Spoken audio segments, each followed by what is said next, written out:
The Great Happiness. अरती वीरती पापा मज्जपानाच संयमो अपमादोच धम्मेषु ये तं मंगलमोत्तमम्।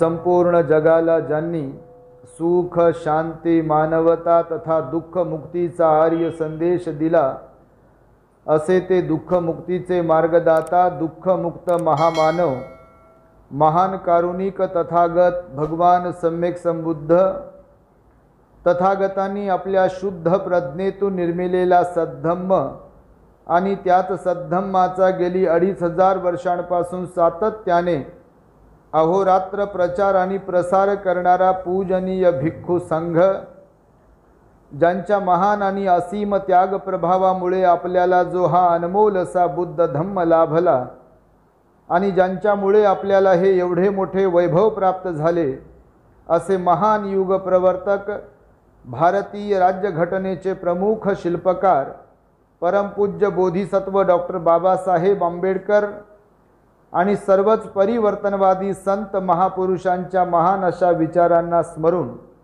आज या वर्षावास पर्वातील महान मंगलमय दिनी आपल्या धम्मदीप बुद्ध विहारामध्ये उपस्थित नंदनवन कॉलनी परिसरातील सर्व श्रद्धावान उपासक उपासिका, बालक तथा बालिका, तद्वतच दी ग्रेट हॅपीनेस या यूट्यूब चॅनलचे सर्वच श्रद्धावान दर्शक, आपणा सर्वांच्या प्रती सर्वप्रथम सद्भावना मंगल मैत्री व्यक्त करतो आणि तुम्हा सर्वांच्या सुख शांतीसाठी, सुखकर जीवनासाठी भगवान बुद्धांनी सांगितलेल्या सद्धम्माचा उपदेश प्रारंभ करतो।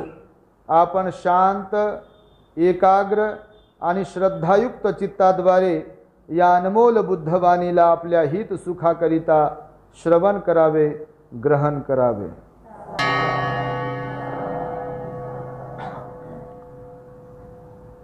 तथागत भगवान बुद्धांनी 2600 वर्षांपूर्वी श्रावस्ती येथील जेतवन विहारामध्ये वास्तव्य करीत असताना ज्या महामंगल सूत्राचा उपदेश दिला, त्या महामंगल सूत्राचा आज 10वा भाग आपण पाहणार आहोत। आता मी प्रारंभी जी गाथा म्हणालो, अरती विरती पापा मज्जपानाच संयमो अपमादोच धम्मेषु येतं मंगलमुत्तमम्। ही बुद्धाची वाणी आहे। हे शब्द भगवंताच्या मुखातून निघालेले आहेत। आपण पुण्यवान आहोत, खरोखर भगवंताची वाणी आपल्याला श्रवण करायला मिळते। तेव्हा क्रमशः आपण महामंगल सूत्राचा अभ्यास करीत आहोत। आजची ही गाथा आपण पाहणार आहोत। त्या गाथेतील पहिले जे 2-3 शब्द आहेत, अरती विरती पापा, यावरती आपण धम्मचर्चा करणार आहोत। तेव्हा काय आहे अरती विरती पापा, हे आपण प्रथम समजून घेऊया। पाली भाषा आहे। अरती, अरती, विरती, हा शब्द यासाठी म्हणून वापरले की नेहमी आपल्याला सांगितले जाते की समजा कुशल हा शब्द जो आहे हा सकारात्मक आहे, त्याच्यासमोर अ लावला की तो नकारात्मक बनतो, बरोबर। कुशल म्हणजे पुण्य, त्याच्यासमोर कुच्या समोर अ लावलं की अकुशल म्हणजे पाप। तर इथे सुद्धा अ अरती, विरती आणि पुढे पापा असं भगवंताने सांगितलं. तर अरती म्हणजे काय? तर भगवान म्हणाले रती म्हणजे रत होणे, रममान होणे, तल्लीन होणे, त्याच्यात गर्क होणे, म्हणून अरती. तर रत होऊ नका, रममान होऊ नका, तल्लीन होऊ नका, गर्क राहू नका. विरती, अरती आणि विरती. तर थोड्या वेळासाठी सुद्धा रत होऊ नका असा पहिल्या शब्दाचा अर्थ अरती. थोड्या वेळासाठी सुद्धा रत होऊ नका, रमू नका. आणि दुसरा विरती जो आहे त्यामध्ये की विशिष्ट प्रकारची मानसिकता जशी आपली बनते, जसं की चोराची मानसिकता जर चोर असेल तर पूर्ण वेळ चोरीची मानसिकता असते. हिंसा करण्याची प्रवृत्ती निर्माण झाली असेल तर नेहमी हिंसा करणाराची प्रवृत्ती वेगळी आणि कधीतरी हिंसा करणाराची प्रवृत्ती वेगळी. म्हणजे कधीतरी अकुशल कर्म करणाऱ्याला अरती म्हटलेलं आहे, कधीतरी रमणे, आणि कायम अकुशल कर्मामध्ये रमत राहणाऱ्यांना विरती. म्हणजे थोड्या वेळासाठी सुद्धा पापकर्मात रमू नये आणि जास्त वेळ सुद्धा पापकर्मात रमू नये. भगवान म्हणतात की जर कधी आपल्याकडून पाप कर्म घडलाय, अकुशल कर्म घडलेला आहे, अकुशल पाप एकच आहे, शब्द वेगवेगळे कधी कधी आपल्याला वाटतात. ज्याला अकुशल म्हणतो त्यालाच पाप म्हटलेलं आहे, ज्याला पाप म्हणतो त्यालाच अकुशल म्हटलेलं आहे. कधी कधी नवीन लोक ऐकणारे असतात, शब्दांचा गोंधळ होतो, म्हणून हे मी थोडंसं विस्ताराने सांगण्याचा प्रयत्न करत असतो. तर भगवान म्हणाले की मग पाप कर्मामध्ये रत राहायचं नाही आहे, रममान व्हायचं नाही आहे. एखाद वेळेस कधी आपल्याकडून घडलं कोणतंही अकुशल कर्म काया वाचा मनाने, तर ते पुन्हा पुन्हा घडलं नाही पाहिजे. यासाठी आपल्याला दक्ष राहावं लागेल. एखाद वेळेस घडलाय म्हणजे या तोंडातून काहीतरी शब्द अकुशल निघाले, तर एखाद वेळेस निघाले तर ठीक समजू शकतो बा चूक झाली, पण पुन्हा पुन्हा निघत असतील तर मग ते योग्य नाही आहे, आपल्यासाठी पण योग्य नाही आणि ज्यांच्यासाठी शब्द वापरतोय त्यांच्यासाठी पण योग्य नाही आहे. हिंसा करणं एकदा करणं ही वाईटच आहे, पण त्याही पेक्षा वाईट काय असेल? वारंवार करणे. लोक म्हणतात ना, एकदा ठेच लागली की माणसाने सावध भूमिका बाळगून पुढे पाहून चाललं पाहिजे. ना की कुणाच्या दारात ठेच लागली तर यांना समजत नाही का दगड कशाला टाकलाय, त्यांनी दगड टाको का त्यांनी धोंडे टाको का त्यांनी लोखंड टाको का त्यांनी काही टाको, आपल्याला डोळे दिलेत तर आपण त्या डोळ्यांचा वापर करायचा असते की नाही. लोक तर काटे टाकतील रस्त्यात हो, पण आपले डोळे काय कामाचे, आपली बुद्धी काय कामाची. आपण जर इकडं तिकडं उचल्यासारखं मागे सांगितल्यासारखं पाहून चालत असेल तर ठेच आपल्याला लागेलच ना. मग डोळे आपल्याला आहेत आणि आपण दोष दुसऱ्यांना देतोय, हे योग्य आहे का, उचित आहे का? तर बिलकुल नाही म्हणाले भगवान बुद्ध.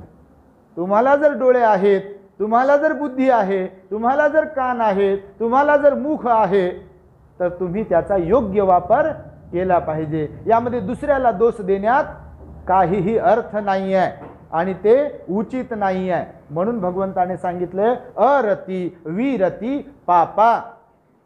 काया वाचा मनाने पाप कर्म करता कामा नये, त्या पाप कर्मात रत होता कामा नये, रमता कामा नये. भगवंताने धम्मपदामध्ये गाथा पण सांगितली आहे की जो कोणी व्यक्ती पाप कर्म करत असतो, अकुशल कर्म करत असतो, तेव्हा अकुशल कर्म पाप कर्म करणाऱ्या व्यक्तीला जोपर्यंत त्या पाप कर्माचं फळ मिळत नाही तोपर्यंत तो मधासारखं त्या पाप कर्माला गोड समजतो. भगवंताची वाणी आहे. जर कधी कोणी आपल्या कायेने म्हणजे शरीराने, मनाने आणि या वाणीद्वारे जे म्हणून काही पाप कर्म करत असेल, अकुशल कर्म करत असेल आणि ते त्याला तेवढ्यापुरतं गोड वाटत असेल, मधासारखं, हिंसा करणाऱ्याला ते गोड वाटत असेल यदा कदाचित. लोक जे बकरे कापतात, कोंबडे कापतात, शिकार करतात, त्यांना तेवढ्यापुरतं गोड वाटत असेल, आनंद वाटत असेल, सुख वाटत असेल. कोणी आपल्या वाणीद्वारे लोकांना दुखवत असेल, लोकांना शिव्या घालत असेल, शिवीगाळ करत असेल, चुगली चहाडी करत असेल, निंदा करत असेल, तेवढ्या पुरता त्यांना गोड वाटत असेल की आपण चुगली केली, बा आपली केली का, तर आपण पण चुगली केली. त्यानंतर मनाने इतरांबद्दल द्वेष निर्माण करणे, द्वेष निर्माण करणे, दुर्भाव निर्माण करणे, तेवढ्या पुरतं आपल्याला वाटत असेल मनातल्या मनात यांचं मड बसो, यांचं वाईट हो, त्यांच्या लेकराबाळांचा खाना खराब हो, त्यांचं घर कुठेतरी बस. अहो करतात लोक बापा असा, शाप देतात लोक असा. लोक देतात का नाही, ते मनातून द्यावं लागते. शाप कुणाला द्यायचं झालं तर, आता शाप देत असतील तर मनाचं वाईट कर्म झालं की नाही मग. म्हणजे 3 अंगाने आपण अकुशल कर्म करत असतो, पाप कर्म. भगवान म्हणाले एक तर या वाणीद्वारे, दुसरं मनाद्वारे, आणि तिसरं या 3.5 हाताच्या कायेद्वारे म्हणजे शरीराद्वारे. चौथं कोणतंच अंग नाही की ज्याद्वारे आपण कर्म करू शकतो. 3च अंगाने कर्म करू शकतो. हे उघडलं की कर्म तयार होते. हे हातपाय असे इथून सुटले की कर्म तयार होते. आणि या दोन्हीला कार्यान्वित करण्यासाठी, ॲक्टिवेट करण्यासाठी मेन कंट्रोल पॉवर जर कोण आहे तर ते मन आहे. भगवान बुद्ध म्हणाले म्हणून मन मुख्य आहे.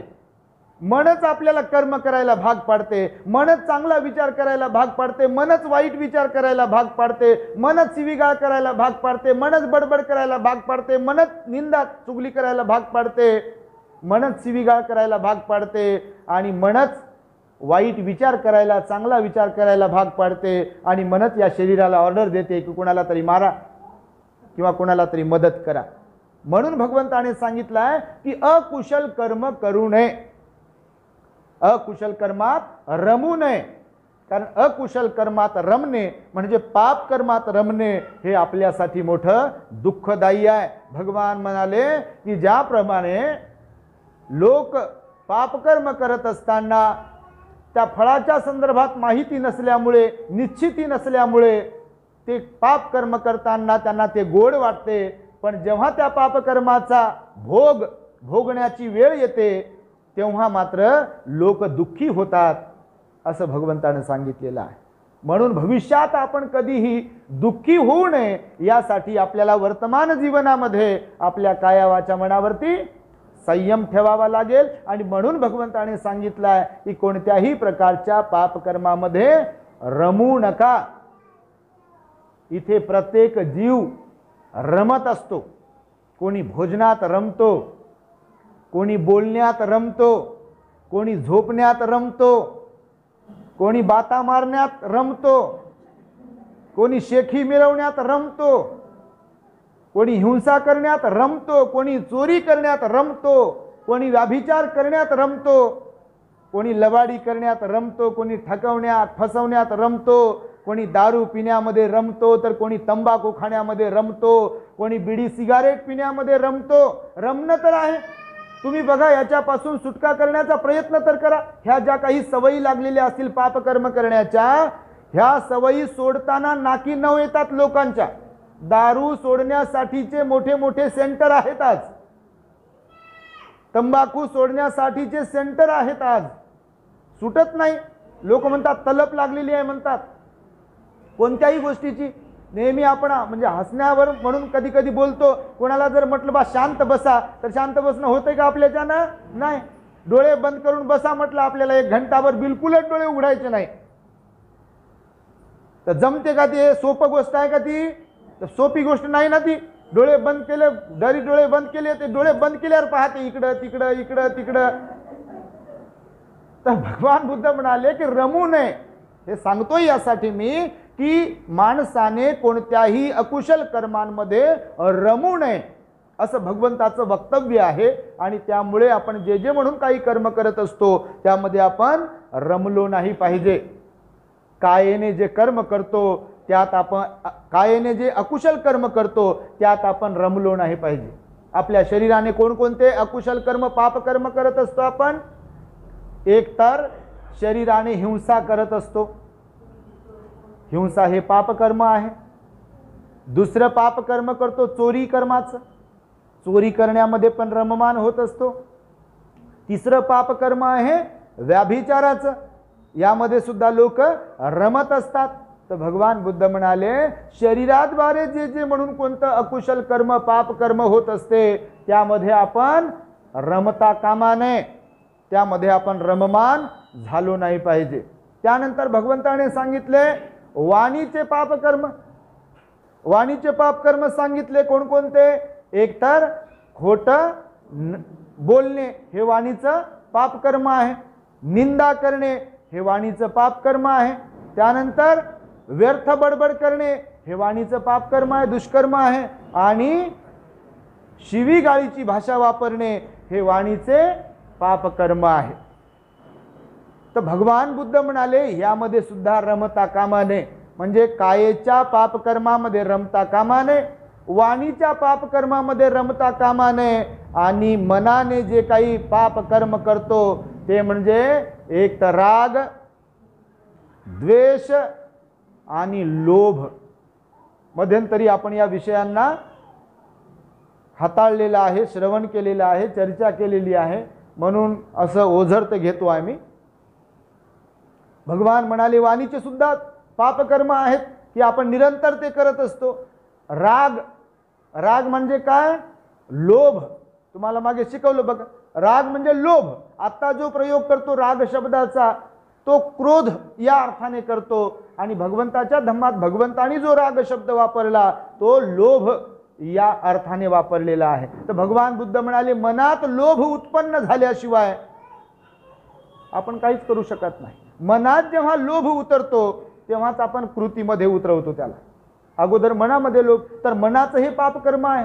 दुसरं द्वेष, मनामध्ये द्वेष निर्माण झाल्याशिवाय कोणतंच पापकर्म करू शकत नाही. मनात द्वेष निर्माण झाला तरच हिंसा घडू शकते, मनात द्वेष निर्माण झाला तरच चोरी आहे. मनामध्ये जे काही निर्माण होईल म्हणजे राग किंवा द्वेष निर्माण होईल तेव्हाच अकुशल कर्म आपल्याकडून घडते. म्हणून एक तर रागाचं कर्म, द्वेषाचं कर्म आणि मोहाचं कर्म. मोह त्या दिवशी पाहिले आपण हे सगळ्या गोष्टी. तर हे 3 प्रकारचे पाप कर्म आपल्या मनाद्वारे चित्ताद्वारे सुद्धा देखील झाले नाही पाहिजे.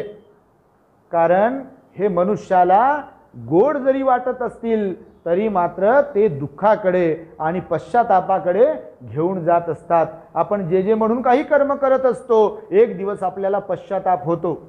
जेव्हा दुःख होते तेव्हा आपण कुणासमोर तरी हात जोडतो, कुणासमोर तरी गयावया करतो. पण भगवान बुद्ध म्हणाले कर्म ही अशी गोष्ट आहे, भिक्खू असो, भिक्खुनी असो, उपासक असो, उपासिका असो, श्रीमंत असो, गरीब असो, सुंदर असो, कुरूप असो, ज्ञानी असो, पंडित असो, अजून कोणी असो, कर्म ही अशी गोष्ट आहे की ती कुणालाही फेडल्याशिवाय भोगल्याशिवाय सुटत नाही. त्यासाठीच तर हे भवचक्र सांगितलेलं आहे. कर्माचे परिणाम प्रत्येकाला भोगावे लागतात म्हणाले भगवान बुद्ध. दुष्कर्माचे पुण्यकर्माचे परिणाम प्रत्येकाला भोगावे लागतात, ते कुणालाही सुटणार नाहीत. म्हणून भगवंताने धम्मपदामध्ये हा संदर्भ दिलेला आहे की गोड वाटते आपल्याला तेवढ्यापुरतं. कुणाची तरी टिंगल उडवायची गोड वाटते आपल्याला, कुणाची तरी चुगली करायची आणि निंदा करायची गोड वाटते आपल्याला. तेवढ्यापुरतं 4 लोक हसले की आपल्याला वाटतं अरे वा काय रिस्पॉन्स मिळाला, म्हणजे मी चांगलं बोलत आहे. कारण ते पण त्याच क्वालिटीचे असतात, माणसं असो बाया असो. आपल्याला वाईट करताना जो रिस्पॉन्स देतात आपल्याला वाटते अरे वा आपल्या मताचे लोक आहेत, किती चांगले लोक, म्हणजे आपण बरोबर बोलतोय. पण आपल्याला कुठं माहीत असते आपण आपल्यासाठीच गड्डा खातोय. मग कारण तेवढं ज्ञान नसते, आपण अज्ञानी. अज्ञानातून तर कर्म घडते सगळं काही. आपण अज्ञानी असतो. बस त्याच्यात विशेषता अशी असते की कधी कधी हे ऐकलेलं असते धम्माची वाणी, पण आपण ध्यानावर नसतो.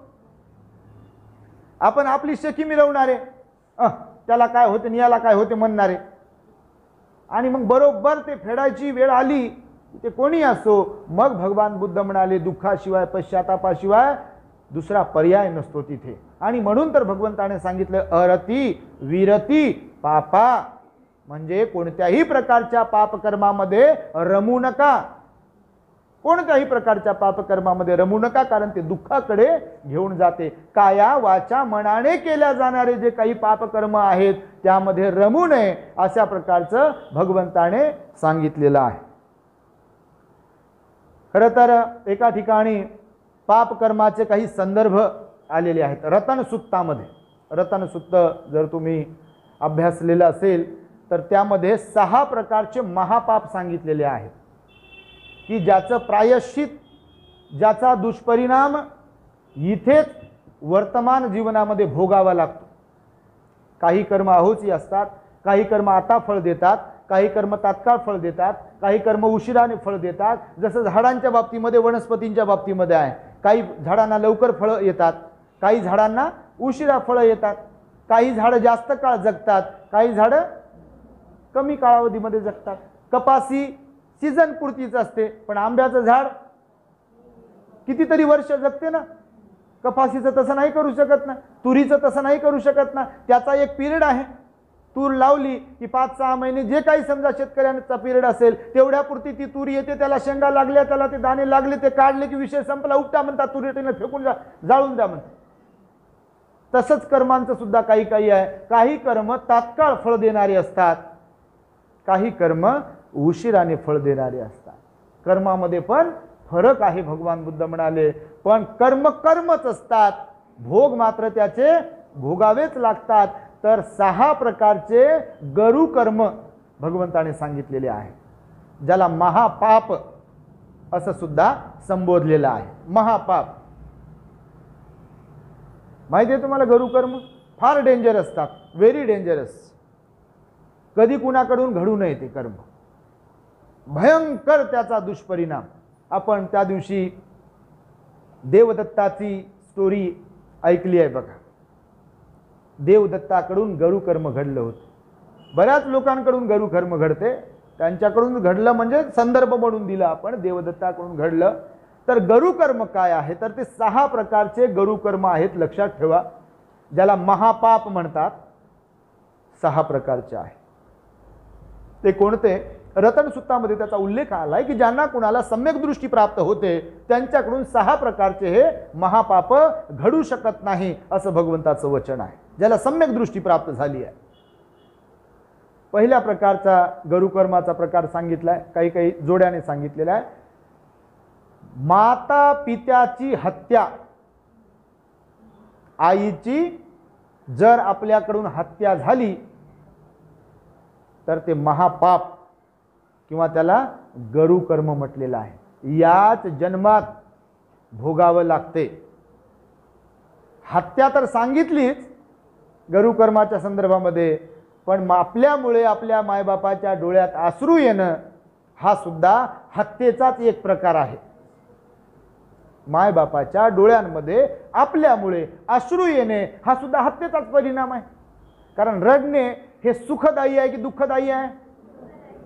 दुःखदायी आहे. मग आपल्यामुळे आपल्या जन्मदात्या ज्यांनी आपल्याला फोड्याप्रमाणे जपलाय, लहानाचं मोठं केलंय, काबाड कष्ट केले, पोटाला चिमटा घेऊन आपल्याला खाऊ घातलाय, मोठं केलंय, अशा आईची आपल्याकडून हत्या नाही झाली पाहिजे. तिच्या डोळ्यामध्ये अश्रू आपल्यामुळे आपण निमित्त ठरलो नाही पाहिजे, तिला अपमानित केल्या गेलं नाही पाहिजे. आई आणि वडिलांना 2 प्रकारचे गरुकर्म आहे. एक तर आईचं हत्या किंवा तिला दुखवणे, आणि वडिलांची हत्या किंवा त्यांना दुखवणे, हे गरुकर्म सांगितलं भगवंताने. मी तर म्हणतो, जसं माझा थोडासा अभ्यास धम्माचा जो काही आहे ते, आज जगभरात जे कौटुंबिक कलह किंवा ज्या घरामध्ये यश प्राप्त होत नाही, किंवा जे लोक म्हणतात की लक्ष्मी नांदत नाही, किंवा जे लोक म्हणतात की घरामध्ये शनी आहे की काय आमच्या, असं ज्यांना कुणाला वाटते, मी म्हणतो त्या घरामध्ये हे जे सांगितलं भगवंतानं आई वडिलांच्या बाबतीतलं गरु कर्म, तर तशा प्रकारचं कर्म घडत असावं म्हणून यदा कदाचित त्या घरामध्ये पाहिजे तसं सुखकर वातावरण नसेल. कारण गरुकर्म सांगितलं ना, महापाप कशाला म्हटलेला आहे. कधी कधी घडते बघा असं, लोक हत्या करतात ना, मायबापाची हत्या करत नाहीत असं थोडी आहे. लोक मायबापाची हत्या करतात हो. लोक वर्तमानपत्रांमध्ये आपण पाहतो आहे, फेसबुकवरती बातम्या येतात, टी व्हीवरती बातम्या येतात, आई वडिलांची सुद्धा हत्या करणारे लोक आहेत या जगामध्ये. बापाच्या डोक्यात कुऱ्हाड घालणारे लोक आहेत या जगामध्ये.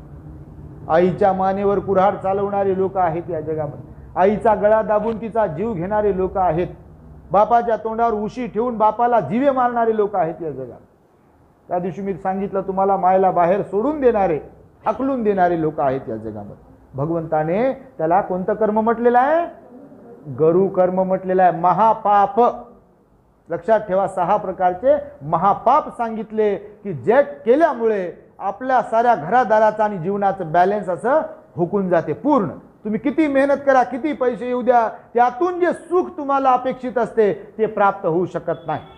तर हे 2 प्रकारचे गरुकर्म सांगितले. एक तर आई आणि वडिलांची हत्या किंवा त्यांना दुखवणे, त्यांच्या डोळ्यांमध्ये अश्रू आणणे. तिसऱ्या प्रकारचं आणि चौथ्या प्रकारचं गरुकर्म आहे भिक्षू किंवा भिक्षूंची हत्या किंवा त्यांना परेशान करणे, त्यांना रडवणे, त्यांना त्रास देणे. हे सुद्धा गरुकर्मामध्ये आहे. भिक्षूची हत्या करणे आणि भिक्षुणीची हत्या करणे.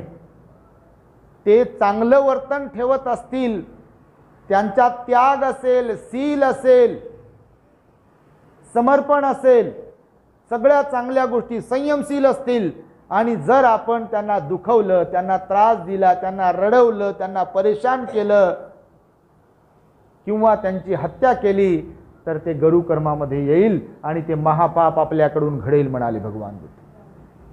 म्हणून भिक्षू आणि भिक्षुणी यांची हत्या. मिलिंद प्रश्नामध्ये संदर्भ आलेला आहे बघा, नेहमी सांगत असतो मी. भंते नागसेन म्हणतात राजा मिलिंदाला की महाराज, आज चिवर परिधान केलेला, दीक्षा घेतलेला श्रामणेर जरी असेल तरी त्याला तुम्ही कमी लेखता कामा नये. तर भंते नागसेनांनी उदाहरण देऊन पटवून सांगण्यासाठी सापाच्या पिल्ल्याचा संदर्भ दिलेला आहे. का म्हणून काशाय वस्त्रधारी चिवरधारीच्या नादी लागू नये किंवा बा त्यांना परेशान करू नये, डिवचू नये, त्रास देऊ नये, अपमानित करू नये. असं का म्हणून? तर ते म्हणाले की सापाचं पिल्लू जे असते ते लहान जरी असेल पण त्याला जर कधी डिवचलं तर ते त्याचा चावा घेतल्याशिवाय सोडत नाही. त्यानं बारीक जरी चावा घेतला तरी त्याच्यात विषच असते आणि मग समजा मेलो जरी नाही आपण त्याच्या चावल्यामुळं, पण बेशुद्ध सुद्धा ते पाडू शकते. हा त्याचा पावर असते त्या सापाचा. आमच्या पूर्वाश्रमीच्या आईच्या संदर्भामध्ये असं घडलं होतं फार वर्षांपूर्वी.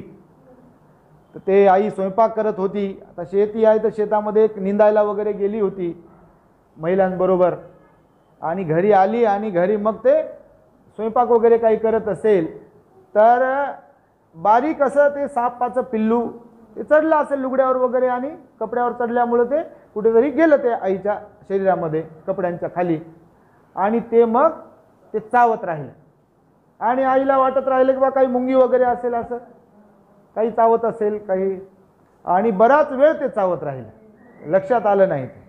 आणि नंतर मग आईला चक्कर यायला सुरुवात झाली. आम्ही नव्हतो तेव्हा घरी, म्हणजे ते फार वर्षांपूर्वीची गोष्ट आहे.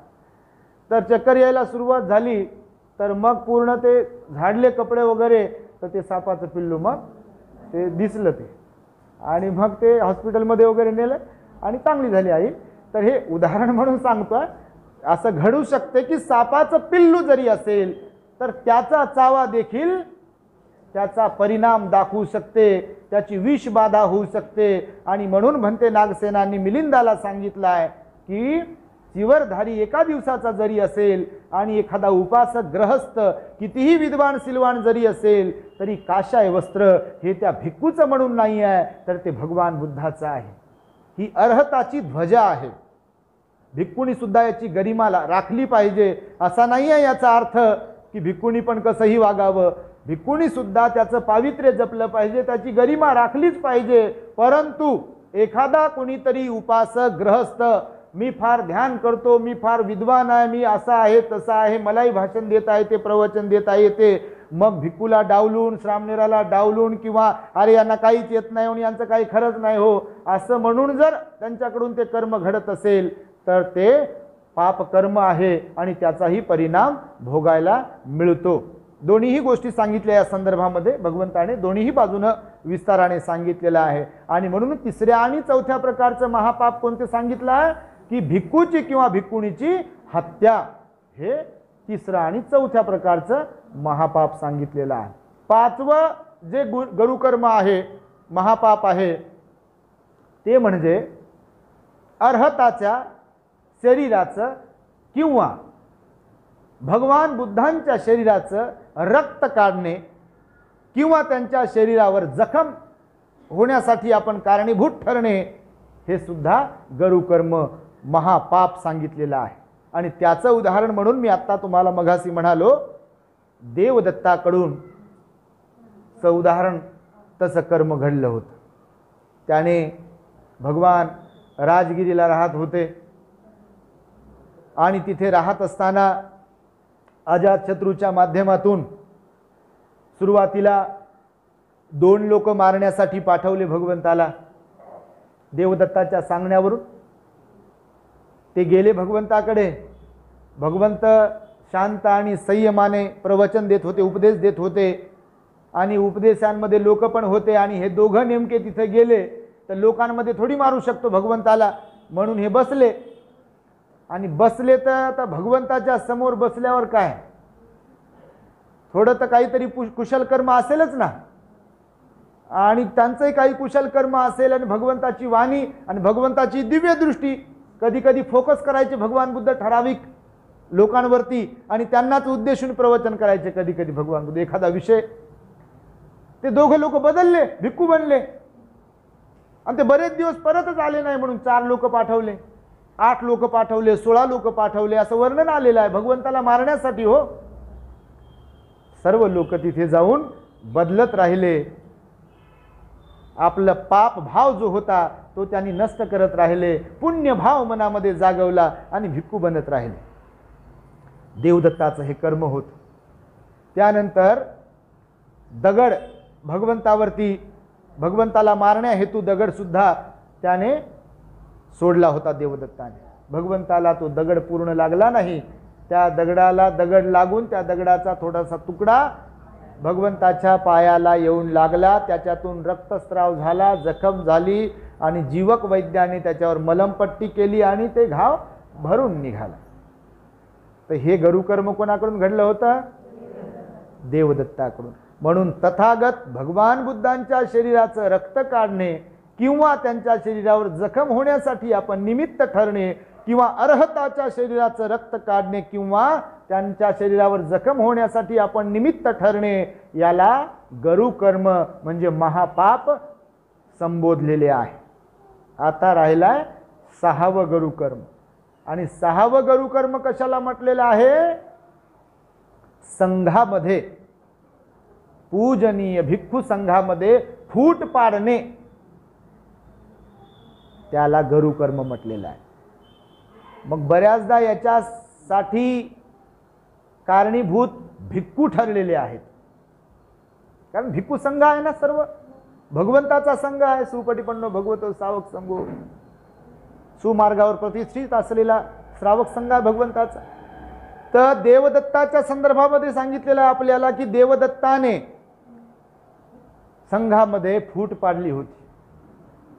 बऱ्याचदा त्याने प्रयत्न केला संघामध्ये फूट पाडण्याचा.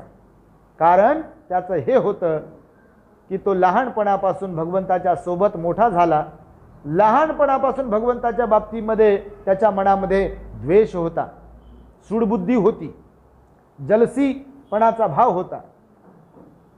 त्या पक्षाची पण हंस हा कुणाचा, तो हंस हा कुणाचा, हे जे गाणं सांगितलं जाते त्याच्यामध्ये जो संदर्भ आहे, असं म्हणतात की शिकार करण्यासाठी जेव्हा देवदत्त जंगलामध्ये जातो, त्या पक्षाला बाण लागतो त्याच्याकडून आणि तो पक्षी उडत उडत सिद्धार्थ गौतमाच्या मांडीवरती येऊन पडतो. सिद्धार्थ गौतम त्याचा बाण काढतात, त्याला मलमपट्टी करतात, काय जे काय करत असतील तिथे रक्तप्रवाह थांबवतात. देवदत्त तिथे येतो आणि सिद्धार्थ गौतमाला म्हणतो की हा हंस माझा आहे, तो हंस मला दे. तो वाद लवादाकडे जातो, म्हणजे राजाकडे जातो आणि राजाच्या दरबारामध्ये त्याच्यावरती चर्चा होते आणि न्याय दिला जातो की मारणाऱ्यापेक्षा तारणारा, वाचवणाराच त्यांचा मालक होऊ शकतो, मारणारा मालक होऊ शकत नाही. तर हे सूडबुद्धीचं वर्तन जे काही देवदत्ताचं आहे अगदी बाल्यवयापासून भगवंताच्या संदर्भामध्ये होतं आणि त्यानंतर मग ते दगडसुद्धा मारण्याचा प्रयत्न केला आणि संघामध्ये फूट पाडण्यासाठीचा प्रयत्न केला, कारण या देवदत्ताला वाटत होतं की मी तर आत्ते भाऊ आहे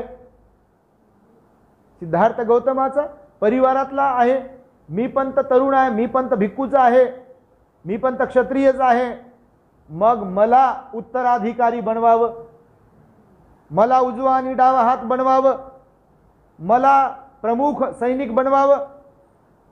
परंतु भगवंताने कुणाला बनवलं होतं? मुख्य सारीपुत्त आणि महामोगलानाला जबाबदारी दिली होती आणि कुळाचाही संबंध नव्हता, गावाचाही संबंध नव्हता, नालंदाचे होते, नालंदाच्या जवळचे होते हे दोघेही, सारीपुत्त आणि महामोगल आहे. ह्याच्या बाबतीमध्ये पुन्हा चीड होती देवदत्ताच्या मनात, भगवंताच्या बद्दल आकस होता, सुडबुद्धी होती आणि म्हणून त्याने हे गरुकर्म केलं होतं. एक तर संघामध्ये फूट पाडण्याचा प्रयत्न केला होता, नव्याने भिक्खू झाले होते नौखे, त्यांना फसवून देवदत्ताने जवळपास 500 भिक्षू फोडले होते आणि तो निघून गेला होता गया पर्वताकडे. काही दिवस राहिला तिथे, त्या दिवशी मी तुम्हाला कथा सांगितली. आणि मग ते कर्माचं जे काही लोक म्हणतात की घडा वगैरे, हकीकतमध्ये घडा नसतो, पण घड्या समानच असते कर्माच. लोक बोलण्यासाठी म्हणून कधी कधी काही शब्द प्रयोग करत असतात, परंतु कर्माचा परिणाम असतो. तर जेव्हा कर्म मजबूत बनते तर त्याचा विस्फोट होत असतो, विस्फोट होत असतो. फटाके असतात, फटाके, छोटा फटाका असतो बघा, एकदम छोटासा आवाज येते त्या फटाक्याचा, त्याच्यापेक्षा एक मोठा फटाका असते, त्याच्यापेक्षा मोठा आवाज येते. सुतळी बॉम्ब असते एक कांटाळ्या बसवणारा, त्याच्यापेक्षा काहीतरी मोठा बॉम्ब असेल आणि नंतर मग ते युद्धात टाकतात ते बॉम्ब असतील, तर त्याचा आवाज मोठा मोठा आहे का नाही यांचा. तर तसंच कर्माचं पण, पाप कर्माचं पण आहे की आपण ज्या ज्या प्रकारचं पाप कर्म करत राहू त्याचा तसा दुष्परिणाम किंवा त्याचं तसं फळ आहे. आणि म्हणून हे 6 प्रकारचं गरुकर्म भगवंताने सांगितलेलं आहे आणि हे कधीही आपल्याकडून घडता कामा नये म्हणाले भगवान बुद्ध, कधीही. म्हणून अरती विरती पापा, कारण एकदा का जर आपण रममान झालो पापकर्म करण्यामध्ये तर आपल्याला भान राहत नाही, सवय होते आणि सवय एकदा जडली आपल्या मनाला की आपण त्याचे गुलाम बनत असतो. सवय ही अशी एक गोष्ट आहे की आपण त्याचे गुलाम बनत असतो. ती कोणती सवय असो, चांगली असो वाईट असो. तुम्हाला लाख कोण थांबवो इथे 2-2:30 वाजल्यावर, तुमचे पाय बरोबर विहाराकडे वळणार म्हणजे वळणार, सवय झाली ना. किंवा तुम्हाला कोणतंही काही व्यसन असेल किंवा काय असेल, टीव्ही पाहण्याचं लयच व्यसन लागलंय आणि इथल्या साऱ्या लोकांनी तुम्हाला सांगितलंय अहो लय चांगलं चाललंय हो विहारात, लय लोक येतात, 80, 90, 70 लोक येतात विहारात बापा, माणसं येतात, बाया येतात, दूरदूरून येतात, तर चला ना तुम्ही. हे ते मालिका पाहण्यात गर्क झालेले राहते बाई माणूस कोण जे असेल ते. हे म्हणते उद्या येतो, म्हणते एवढा एपिसोड संपला येतो, आणि ह्याचा आणि हिचा एपिसोड संपत नाही, हेच जग सोडून जातील, एपिसोड काय संपेल? हे काय संपत असतं का? एपिसोड कोणते मालिकेचे भाग काही संपत असतात का? टीव्हीवरचे कार्यक्रम काय संपत असतात का? गप्पा काय, चर्चा काय संपत असतात का? रिकामे काम काय संपत असतात का? अहो ते कधीच संपत नाहीत आणि त्याची सवय जडलेली असते. म्हणून आपल्याला ती सवय सोडणं मोठं अवघड जाते, कोणतीही सवय सोडणं. म्हणून एक तर चांगल्या सवयी लावल्या पाहिजे, वाईट सवयी त्यागल्या पाहिजे आणि त्यागता आल्या पाहिजे. त्यालाच तर त्याग म्हटलेलं आहे. भगवंताने कोणती सवय लावून घेतली नाही. आयुष्य आरामाचं जीवन होतं भगवंताकडे. सिद्धार्थ गौतम बोधिसत्व असताना किती वेळा तरी आपण ऐकलं असेल, हे किती आयुष्य आरामाचं जीवन होतं त्यांचं खरोखर, पण रमले नाही त्याच्यामध्ये. रोज संदर्भ दिला जातो आपल्याला की त्या अंतपुरामध्ये स्त्रिया, दारू, काय काय काय काय ठेवलं असेल शुद्धोधन राजाने, पण सिद्धार्थ गौतम रमले नाही त्याच्यामध्ये. ना हिवाळ्याच्या महालात रमले, ना पावसाळ्याच्या महालात रमले, ना उन्हाळ्याच्या महालात रमले, कोणत्याच महालात रमले नाही, कोणत्या कशात कोणत्याच विषयात रमले नाही. आणि न रमणे हेच तर भगवंतानं शिकवलं आहे. रमलो की आपण वाहत गेलो. रमणे म्हणजे वाहत जाणे, स्वतःला झोकून देणे रमणे म्हणजे. म्हणून अरती विरती पापा, पाप कर्मामध्ये रमू नका असं भगवंताचं वचन आहे. तर तुम्हाला हे काया वाचा मनाने आपण जे 3 अंगाने पाप कर्म करतो ते भगवान म्हणाले करू नका, त्याच्यात रममान होऊ नका. आणि नंतर 6 गरुकर्म. जर छोट्या छोट्या पाप कर्मामध्ये रममान झालो तर मोठे मोठे पाप कर्म करतात. लहानपणापासून जर चोरीचा नाद लागला तर पोरग काय बनेल? दुसरं काय बनेल का? बापाच्या खिशातून पैसे काढून घेतलेत, मायनं ठेवलेले पैसे घेतलेत. लहानपणी आपल्याला वाटते बा नेले असतील चॉकलेट, नेले माया बाळानं, अजून काही खायला नेले माया बाळानं पैसे, 10 रुपये दिले नेले, असं वाटते कधी कधी. बापा लयच आळणी लाड माया करतात. कधी कधी आमचा लाड केला आमच्या आईने, केला नाही असं नाही, पण फटके दिले आम्हाला. आमचे आई वडील हे स्ट्रिक होते लहानपणी आणि त्यामुळे वाह्यात गेलो नाही.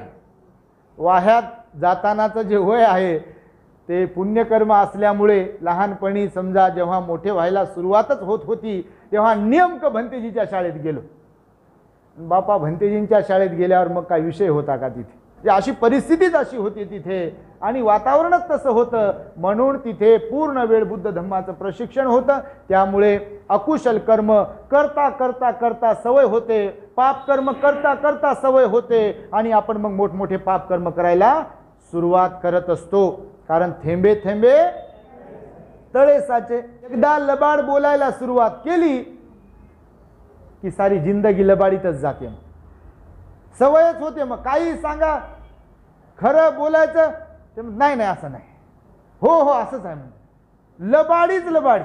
काही बोला, चुगलीच्या बाबतीमध्ये, लबाड बोलण्याच्या बाबतीमध्ये, हिंसा करण्याच्या बाबतीमध्ये, चोरी करण्याच्या बाबतीमध्ये, व्यभिचार करण्याच्या कोणत्याही पापकर्माच्या बाबतीमध्ये एकदा का सवय जडली की आपण तशाच प्रकारचं कर्म पुन्हा पुन्हा पुन्हा पुन्हा करतो. आणि म्हणून भगवंताने हा उपदेश केलेला आहे की आपल्याकडून पाप कर्मामध्ये आपण रममान झालो नाही पाहिजे.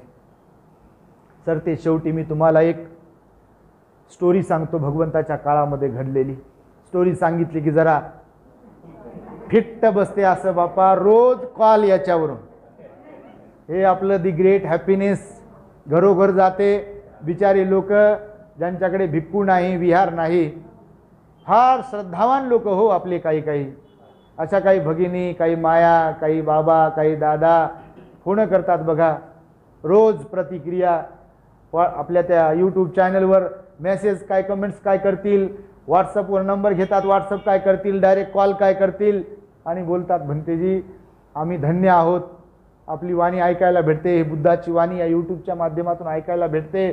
जे आम्हाला माहिती होतं ते पण तुम्ही जरा विस्ताराने समजून सांगता तर ते लवकर समजते. आणि म्हणून हे पण फार चांगलं काम करते आपलं यूट्यूब जे आहे ते.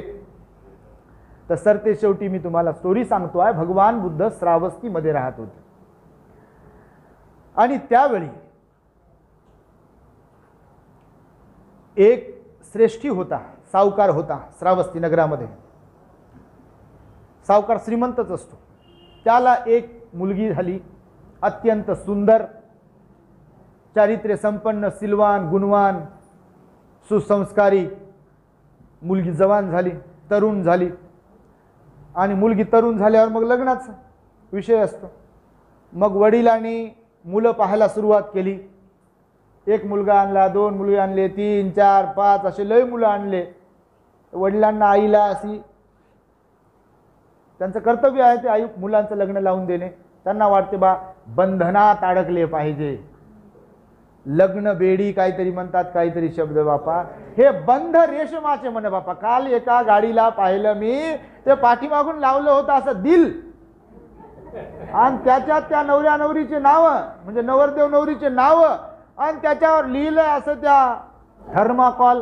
त्याला चमकी बिमकी लावून मस्तपैकी असं अशी गाडी क्रॉस करत होतो. अशी मोठीच्या मोठी गाडी, नवरी नवरदेव त्याच्यात होते. एका ठिकाणी लिहिलं होतं दुल्हन हम ले जाएंगे आणि दुसरीकडून लिहिलं होतं हे बंध रेशमाचे. मी म्हटलं बापा बंध रेशमाचे, आता हे 6 महिन्यानं कळेल म्हटलं बा हे बंध रेशमाचे आहे का कापसाचे आहे का सुती आहे का पॉलिस्टर आहे का एकेरी धाग्याचे आहे का दुहेरी धाग्याचे आहे का दोरीचे आहे का सुंबाच्या दोरीचे आहे. म्हटलं बा 6 महिने थांबा जरा आणि नंतर असंच गाडीवर लिहिता का ते पाहू. आज जसं हौसेनं लिहिलंय हे बंध रेशमाचे, हे बंध रेशमाचे. मी म्हटलं 6 महिने वर्षभर जाऊ द्या, नंतर कळेल की बंध कशाचे ते. नंतर म्हणते मी अडकलो म्हणते, आता आम्ही काय करू म्हणते. भंतेजी एक मेसेज केला आम्हाला काल परवाचीच गोष्ट आहे. भंतेजी म्हणे, आता ते सांगत हे लाईव्ह जाते बापा, ते म्हणतील हे सांगितलं आपण काय गुन्हा केला का काय. एक माणूस म्हणे भंतेजी वैतागलो म्हणे मी, माझं वय म्हणे आता 35 वर्ष वय आहे म्हणे, 2 लेकरं झाले म्हणे, बायको बरोबर वागणा म्हणे, बायको गेली निघून, लेकरं घेऊन गेली म्हणे आणि आमच्या दोघात काही पटत नाही म्हणे, मला भंतेजी व्हावं वाटू लागलं. मी म्हटलं काय आम्हाला असं समजता का काय तुम्ही. आणि तुमच्यासारखे लोक आल्यावर मी म्हटलं बा समाज असंच समजेल की बा हे वैतागूनच भंतेजी होतात. मी म्हटलं बा आम्ही काय वैतागून आलो नाही इकडं, स्वखुशीनं आलो. मायबापाची इच्छा होती ना, आमची इच्छा होती आणि श्रद्धा होती म्हणून आलो. आणि तुम्ही बायकोला वैतागून येत असाल तर ते काय बरं नाही. तुम्ही येऊ नका म्हटलं, तिकडेच राहा. कारण भगवंतानं पण नियम सांगितले, म्हटलं बा वैतागून कोणी भिक्खू झालं नाही पाहिजे, वैतागून कोणी भिक्खुनी झाले नाही पाहिजे, वैतागून कोणी श्रामणेर झालं नाही पाहिजे. लय लोक शिबिरासाठी भंतेजी आमच्या पोराला घेऊन जाता का. म्हटलं बा काऊन. ते म्हणे आमचं ऐकत ना झालं म्हणे, आमचं काहीच ऐकत नाही, आम्हाला मम्मीचं ऐकत नाही म्हणे, पप्पाचं ऐकत नाही, घरात कोणाचंच ऐकत नाही, अभ्यास करत नाही. अच्छा, मी म्हटलं ते तुमचं ऐकत नाही म्हणून आम्हाला काम लावायचं रिकामं. मी म्हटलं मला इथं भोजनाला वेळ नाही आणि तुमचं पोरगं काही सांभाळत बसू मी, तेच मला कामाला लावेल ते. तर मी म्हटलं बा नको. तर त्या माणसाला पण मी सांगितलं की बा ते तुमचं तुम्ही पहा, अगोदर दोघं चांगले राहा, वाटल्यास मी येतो, 2 जण बसा आणि दोघांना समजून सांगू शकतो. पण असं नका म्हणू की बायकोला सोडून देतो भंतेजी बनतो. ही तर पळवाट झाली. मग ते लग्नात जे डान्स करत होते म्हटलं तेव्हा काय झालं होतं, तेव्हाच पळून जायला पाहिजे होतं सोडून, तेव्हा नाही आले पळून. सोयरी झाली तेव्हा खुश होते, पोरगी चांगली होती हे 17 जणाला दाखवलं असेल फोटो, पहा माझ्या बायकोसारखी कोणाची बायको नाही. आणि आता तुम्ही म्हणता की बायकोला सोडून देतो, तर एक तर तिच्याशी बेईमानी, स्वतःशी बेईमानी, लेकरांशी बेईमानी, मायबापाशी बेईमानी, सासू सासऱ्यांशी बेईमानी आणि धम्मासोबतही बेईमानी. त्यांना सांगितलं मी हे असं की असा विचार करू नका, तुम्ही नवरा बायको बसा, मला बोलवा, मी येतो, दोघांना समजून सांगतो. म्हटलं बा आपण ते कामं करतो समजून सांगण्याचे, भगवंतानं तेच तर कामं केले. ते म्हणे ठीक आहे म्हणे, भंती सापडा यत्न करतो म्हणे. मग तर सांगतो हे यासाठी विषय म्हणून सांगितला की श्रावस्तीत भगवान बुद्ध राहत होते आणि तिथे जो सावकार होता त्याची तरुण मुलगी झाली आणि मग तिला पाहायला मुलं वगैरे येत होते. तर ती नकार देत होती, प्रेमानेच नकार देत होती की बा मला लग्न करायचं नाही अशी तिची इच्छा होती. मग लग्न करायचं नाही तर वडील एक दिवस म्हणे बाबा ही काय करायचं तुला. तर ती म्हणे बाबा माझी बुद्ध धम्म संघावर श्रद्धा आहे, भगवान आपल्या श्रावस्तीमध्ये राहतात, तर मी भिक्खुनी बनू इच्छिते, भिक्षुणी बनू इच्छिते, दीक्षा घेऊ इच्छिते. मला या संसारात मायाजाळामध्ये पडायचं नाही आहे. हे क्षणिक सुख आहे, वाटते तेवढ्यापुरतं, हे फार बरं आहे, असं तसं काय काय काय काय, पण दुःखच दुःख आहे सगळीकडे. लोक किती परेशान आहे हे आम्ही पाहतो, लोकांना कितीतरी उदाहरणं त्यासाठी देतो. मग त्या उप्पलवन्ना नावाची ती मुलगी होती, तिचं नाव उप्पलवन्ना होतं. फार प्रसिद्ध कथा आहे भगवंताच्या काळामध्ये घडलेली. तिने सांगितलं वडिलांना की बाबा मला परवानगी द्या, मला हे लग्न वगैरेच्या भानगडीत पडायचं नाही आहे, मला भिक्खुनी बनायचं. वडील समजदार होते, तेही श्रद्धावान होते, धार्मिक होते. आणि वडील म्हणाले ठीक आहे, तुझी तशी इच्छा असेल तर हरकत नाही, बळजबरी कधीच करू नये पोरांवरती. मी तर सांगतो मायबापाला, तुम्हाला जरी वाटत असेल काय, आत्ताचा जमाना तर लयच बिघडलेला आहे. कोणाला बोलायचा लाग नाही. तुम्ही पोरांच्या बाबतीत बाहेर किती फुशारक्या मारत असले तरी एक दिवस असा येते ती आपल्याला खाली पाहायला होती. म्हणून मी तर मायबापांना सांगतो सगळ्यात की फुशारक्या तर मारूच नका पोरांच्या बाबतीत, कारण गाडी कधी पलटी घेऊ शकते. संसार आहे, इथं कोण कोणाचं ऐकायला बसलंय. या टीव्हीमुळे म्हणा, या सगळ्या चित्रपटांमुळे म्हणा, किंवा अजून काय काय जे काही आहे, यामुळे पोरं पोरी बिघडायला सुरुवात झालेली आहे. आणि एवढे जोरात बिघडणं सुरू आहे की ते डोळ्यावर पट्टी बांधलेलीच बरी, एवढं भयंकर. मायबापाला वाटते पोरगी कुठं गेली, पोरगा कुठं कॉलेजला गेलाय, पोरगी कॉलेजला गेली, कुठं काय गेली. कोणावर टीका नाही, निंदा करत नाही आपण, सगळेच तसे नाहीत, पण बहुतेक जण आज तसेच दिसत आहे. म्हणून मला वाटतं उत्पलवनाचा जो मार्ग होता स्वीकारलेला तिने, तो परफेक्ट मार्ग होता, राईट होता. तो भिक्खुनी बनली, ती भिक्खुनी बनली आणि ती ध्यान करत होती. ध्यानाची तिला आवड होती, शील संपन्न होती, चारित्र्य संपन्न होती, ध्यान करत होती. ध्यानामध्ये तिला विपස්සनेची फार आवड होती. बघ, ध्यान करण्यासाठी एकांत हवा असतो. मग ती विहारापासून लांब जंगलामध्ये जाऊन एकांतामध्ये ध्यान करत होती. तिने तिकडी कुटी तिची बनली होती, त्या कुटीमध्ये वास्तव्य करीत होती. तर नगरातला एक मुलगा, ती सुंदर असल्यामुळे ती गृहस्थ होती तेव्हापासून तिच्यामध्ये आसक्त झालेला होता. एक तरुण मुलगा, त्या मुलाला ती आवडत होती. आणि ही भिक्खुनी बनली. भिक्खुनी बनली तरी सुद्धा मात्र त्या पोराचं जे मन होतं तिच्यावरती ते काही कमी झालेलं नाही.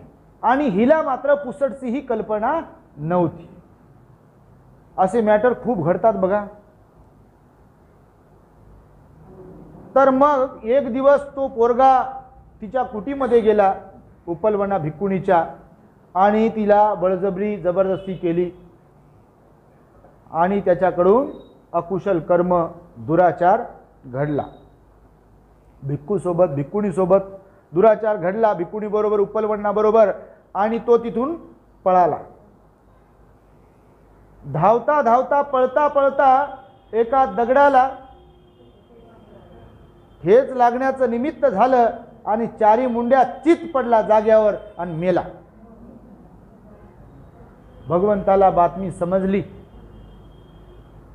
आणि भगवंताने मग सांगितलं, आता मी जे मघाशी तुम्हाला मधाच्या बाबतीमध्ये म्हणालो की कर्म करत असताना, पाप कर्म करत असताना आपल्याला ते मधासारखं गोड लागते. कोणतंही पाप कर्म करताना मधासारखं गोड लागते, पण जेव्हा त्याचं फळ भोगण्याची वेळ येते तेव्हा मात्र आपल्याला दुःख होते, परंतु तोपर्यंत वेळ निघून गेलेली असते.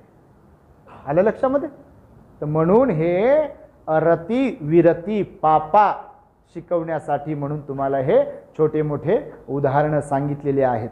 तेव्हा निश्चितपणे भगवंताने का म्हणून अरती विरती पापा एतं मंगलम उत्तमं म्हटलेलं आहे हे आपल्या लक्षात आलेलं आहे. भगवान काय म्हणतात? हे उत्तम मंगल आहे, अरती विरती पापा, म्हणजे छोट्या मोठ्या कोणत्याही पाप कर्मांमध्ये न रमणे, रममान न होणे, तल्लीन न होणे, अडकून न बसणे, पुन्हा पुन्हा पापकर्म न करणे, हे उत्तम मंगल आहे म्हणाले भगवान बुद्ध. ही भगवंताची वाणी आहे. तेव्हा निश्चितपणे सर्वांच्या हित सुखासाठीचीच वाणी आहे. तेव्हा आपल्याला ती समजली असावी अशी मी आशा बाळगतो आणि माझ्या शब्दांना इथे पूर्ण विराम देतो. भवतु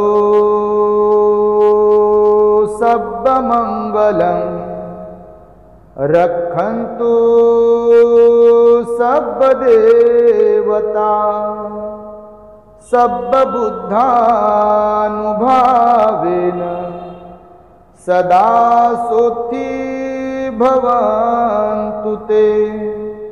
भवतु सब्बमंगलं रक्षन्तु सब्बदेवता सब्बधम्मानुभावेन सदा सोत्थी भवन्तु ते। भवतु सब्बमङ्गलं रक्षन्तु सब्बदेवता सब्बसङ्घानुभावेन सदा सोत्थी भवन्तु ते।